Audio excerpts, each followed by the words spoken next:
Hey guys, welcome again. If you are coming back after watching the last video, but if you are new, welcome. In this video, I'm going to talk about Duolingo. मतलब पूरा business model, मतलब business model को पूरी तरह से analyse तो नहीं करूँगा, बट कुछ की पॉइंट्स बता दूँगा जो मैंने ऑब्ज़र्व किए।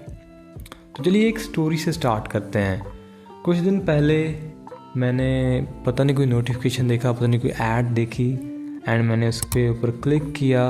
मैंने डुओलिंगो के बारे में मतलब काफ़ी उसमें जाना, तो मेरा एक क्यूरोसिटी हुई मेरे मन में कि चलो डुओलिंगो मैं डाउनलोड करता हूँ, क्योंकि मुझे लगा ये काफ़ी बेनिफिशियरी होगा मेरे लिए, क्योंकि जो मैं रील्स काफ़ी देखने लगा हूँ एंड अगर मैं उस टाइम में कोई लैंग्वेज सीखूँगा तो यार कितना बढ़िया होगा।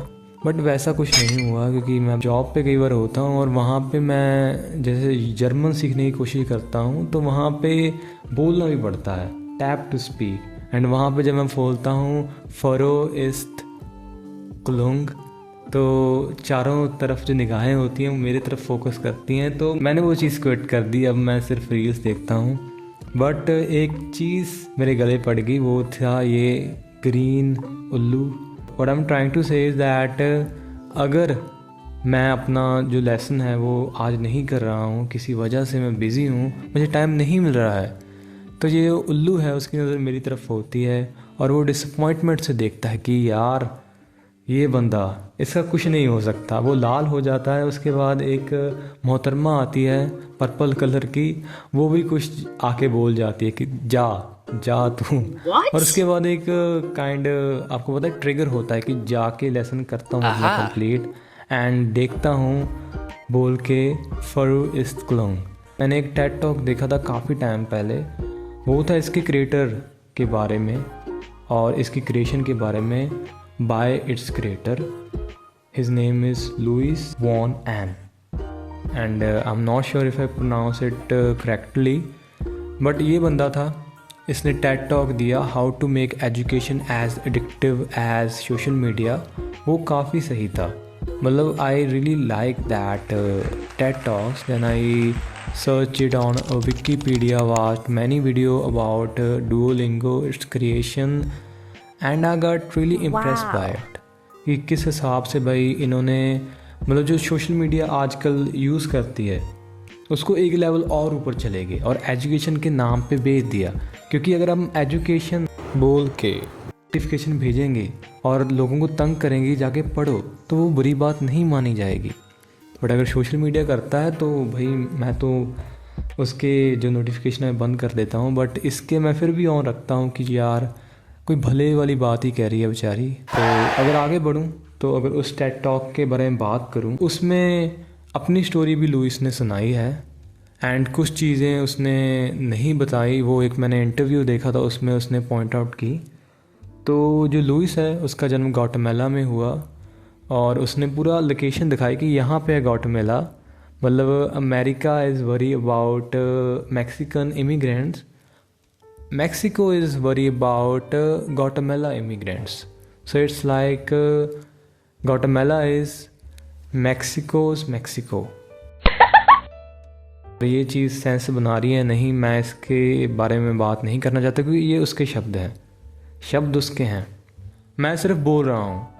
तो अगर उसकी स्टोरी की बात करूँ तो वो ग्वाटेमाला में उसका जन्म हुआ, ग्वाटेमाला, ठीक है। और वहाँ पे इंग्लिश, मतलब अगर किसी बंदे को इंग्लिश आती है तो उसके काफ़ी अच्छे चांसेस हैं करियर में अच्छा करने के, मतलब इंग्लिश को काफ़ी इम्पोर्टेंस दी जाती है वहाँ पे। जो मॉम थी लुइस की, उन्होंने भी ये चीज़ दिमाग में रखी और पूरी कोशिश करी कि उनके बच्चे इंग्लिश सीखें। एंड जो लुइस थे उन्होंने इंग्लिश सीखी और उन्होंने अमेरिका की पढ़ाई भी की।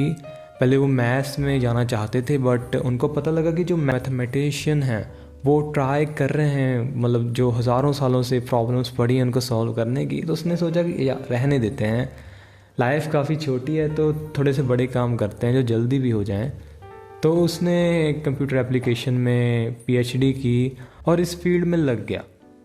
और आप नहीं जानते होंगे, जो आपको कैप्चे आते हैं, कोई भी आप गवर्नमेंट फॉर्म भरते हो या फिर कुछ भी करने की कोशिश करते हो किसी भी साइट पे, जो बेसिकली होते हैं कि रोबोट है या इंसान है, उनमें डिफरेंस करने के लिए उस टाइम पे टेक्नोलॉजी इतनी एडवांस नहीं हुई थी, तो डिफरेंस ऐसे किया जाता था, आज भी किया जाता है। तो जो कैप्चा होता है वो पूरी चीज़ें इसने 2009 में, if I am not wrong, भेज दी थी गूगल को। तो आज हम गूगल पे अगर कुछ सर्च करते हैं, किसी साइट पे जाते हैं, तो कैप्चे वहाँ पे भरवाए जाते हैं। तो ये इस बंदे की देन है। 2011 में उसके दिमाग में, या उससे पहले भी हो सकता है, एक आइडिया आया है अपने दोस्त के साथ जिसका नाम हैकर है, लिटरली हैकर है उसका नाम भाई। एंड इन्होंने सोचा कि हम डुओलिंगो बनाते हैं, नॉन प्रॉफिट चीज़ की एजुकेशन सबके लिए अवेलेबल हो। और उन्होंने सोचा कि अगर एजुकेशन किसी को देनी है तो वो किस फॉर्म में दी जाए, मैथमेटिक्स पढ़ाएं, कंप्यूटर साइंस पढ़ाएं, या फिर एनीथिंग एल्स। तो जो लाइफ में स्टार्टिंग में हुआ था वो इंग्लिश सीखने वाला, वो that comes back to him. So he thought and with his friend कि चलो एक ऐसी एप्लीकेशन बनाते हैं जिसमें लोगों को लैंग्वेज सिखाई जाए। तो इंग्लिश से इन्होंने स्टार्ट किया, कुछ लैंग्वेज डाली, एंड वक्त बीतता गया। स्टार्टिंग में ये नॉन प्रॉफिट था, but with the time the business expand. And उन्होंने क्या किया कि अभी भी ये फ्री रहेगा, फ्रीमियम वो पूरा प्लान, कि आपको एड्स देखनी होगी, आपके पास लिमिटेड चांसेस होंगे, आप जर्मन सीख सकते हो। और मैं अपने आधे लेसन तक ही पहुंचता हूं, वो 5 हार्ट्स के साथ। ये चीज़ लोगों ने क्रिटिसाइज़ भी की क्योंकि सब कुछ फ्री मिल रहा था। फिर इनका सुपर डुओलिंगो आ गया, डुओलिंगो मैक्स आ गया। बट जिस हिसाब से इन्होंने चीज़ प्रेजेंट की कि हमें डुओलिंगो का मिशन पूरा करने के लिए पैसे चाहिए, तो जैसे वो टेड टॉक में बोलता है कि हम जो रिच पीपल होते हैं उनको सबकी एजुकेशन के लिए पे करने को कहते हैं, ठीक है, वो पे करते हैं एंड बाकी सब फ्री में यूज़ कर सकते हैं। और एक बहुत बड़ी चीज़ जो आप सबको पता है कि आप फ्री में नहीं देख सकते, आपको एड्स देखनी पड़ेगी, एंड वो एड्स भी उनको रेवेन्यू देती हैं। बट उनका मोस्ट रेवेन्यू 8 मिलियन लोगों से आता है जो प्रीमियम के लिए पे करते हैं। तो मतलब बिजनेस सेट हो गया। अभी इतना कुछ है इस एप्लीकेशन में, ठीक है, अभी एड्स भी हैं, सब कुछ आ गया, but still why people are using it so much. And अगर मैं अपने आसपास की ही बात करूं तो काफ़ी लोग डुओलिंगो यूज़ करते हैं। जो उनका प्लान था वो काफ़ी अच्छा था, मैं स्टिल रिकमेंड करूंगा आप उस टेड टॉक को जाके देखिए कि उन्होंने कैसे चीज़ों को एक्सप्लेन किया है कि किस वक्त पे जाके, मतलब 24 घंटे के बाद, उसने बोला उसमें 24 घंटे के बाद जब पहला लेसन किसी ने किया था वो तब भी शायद कुछ नहीं कर रहा होगा, अगर हम उसको तब नोटिफिकेशन भेजें तो वो उस पर क्लिक करेगा एंड डुओलिंगो में एंटर करेगा एंड अपना लेसन पूरा करेगा। एंड ऐसा काफ़ी मतलब 70% और 80% हुआ है। एंड ऐसी कुछ कमाल की ट्रिक्स यूज़ करके जो सोशल मीडिया करता है, स्नैपचैट की स्ट्रीक उड़ा ली इसने, कॉपीराइट नहीं डाला उन्होंने, कि एक स्ट्रीक बन जाएगी। एंड ये सही में काम करती है आपको वापस लाने के लिए उस एप्लीकेशन में। और मेरे साथ ये हुआ है, मैं स्नैपचैट अभी तक क्यों यूज़ करता हूँ, क्योंकि मेरी स्ट्रीक चल रही है उसमें। एंड पता नहीं वो क्या ट्रिगर होता है, मतलब दिन ख़त्म होने वाला है, पता लग गया कि यार स्ट्रीक ख़त्म हो जाएगी, तो कोई ना कोई स्नैप मैं डाल देता हूँ। और ये चीज़ सही में लाइक अगर आप ह्यूमन साइकी की बात करें तो ऐसी चीज़ें आपको ट्रिगर करती हैं। एंड आप इसको बुरा भी नहीं बोल सकते क्योंकि वो एजुकेशन, मतलब उसको पढ़ने के लिए बोल रहे हैं, और पढ़ने के लिए जब कोई भी बोलता है उसको बुरा नहीं कहा जाता। एंड एक और बात है जो उसने भी बात की उस टेड टॉक में, कि जब आप 5-10 मिनट और इवन आपने 1 घंटा लगा दिया डुओलिंगो के ऊपर तो आपको बुरा फील नहीं होगा। जैसे कई बार आप रील्स देखी जाते हो, 1 घंटा बीत गया यार, आप कहते हो यार हमने कुछ भी नहीं किया, वैसा इस केस में नहीं होगा। एंड दैट इज़ लाइक की फॉर देम, क्योंकि उनको पता है आप जितना भी तंग कर लो दूसरे बंदे को, उनको एक दिमाग बैक ऑफ माइंड होगी कि यार पढ़ने के लिए तो बोल रहा है, गलत थोड़ी बोल रहा है। इसी वजह से लोग वापस आते हैं। एंड अगर इनके एक्टिव यूज़र्स की बात करूं तो 100 मिलियन मंथली एक्टिव यूज़र हैं, जो एक बहुत बड़ी बात है।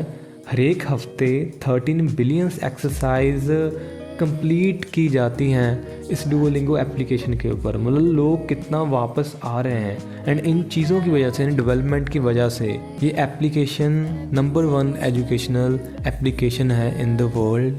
एंड अभी इन्होंने मैथ्स एंड म्यूज़िक भी ऐड कर दिया है, and that is also a really great thing. And in the and अगर कंक्लूड करूँ तो सबसे पहले तो जो एक्सपीरियंस था लुइस का वो काफ़ी काम आया इस बिज़नेस में।